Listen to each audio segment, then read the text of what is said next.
എന്ത് മനസ്സിലായി? കറാമത്ത് സത്യാണ്, പക്ഷെ നമുക്ക് ആ വ്യക്തികളോട് ചോദിക്കാൻ അത് വകുപ്പേ അല്ല. യൂസുഫ് നബി അലൈഹി സ്വലാം ജയിലിലിരിക്കുക.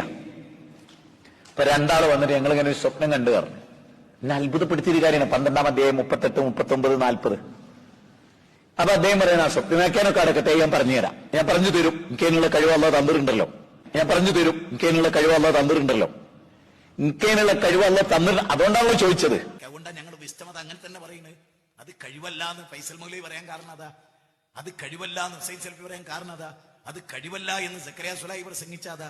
അത് കഴിവല്ല എന്ന് അബ്ദുറഹ്മാൻ സലഫി പ്രസംഗിച്ചാതാ. അത് കഴിവല്ല എന്ന് അനീഫ് കായ്ക്കുറി പറഞ്ഞ അതുകൊണ്ടാ. അത് കഴിവല്ല എന്ന് അനസ് പറഞ്ഞ അതുകൊണ്ടാണ്. അക്കാര്യത്തിൽ ഞങ്ങൾ ഒറ്റക്കെട്ടുമാണ്. എനിക്കതിനുള്ള കഴിവ് അല്ലാതെ തന്നിട്ട് അതുകൊണ്ടാണല്ലോ ചോദിച്ചത്. ആ കഴിവ് യൂസുഫ് നബിക്ക് കൊടുത്തത് അതുകൊണ്ടാണല്ലോ ചോദിക്കുന്നത്. അത് കഴിവല്ല. മുജിദത്തും കറാമത്തും കഴിവല്ല. കൊടുത്ത കഴിവെന്നാണല്ലോ ചോദിക്കുന്നത്, കൊടുക്കാത്ത കഴിവല്ലല്ലോ. അത് കഴിവല്ല. മുജിദത്തും കറാമത്തും കഴിവല്ല.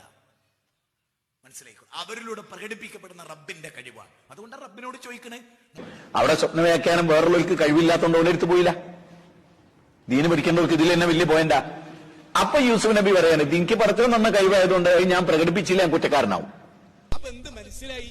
കറാമത്ത് സത്യാണ്, പക്ഷെ നമുക്ക് ആ വ്യക്തികളോട് ചോദിക്കാൻ അത് വകുപ്പേ അല്ല.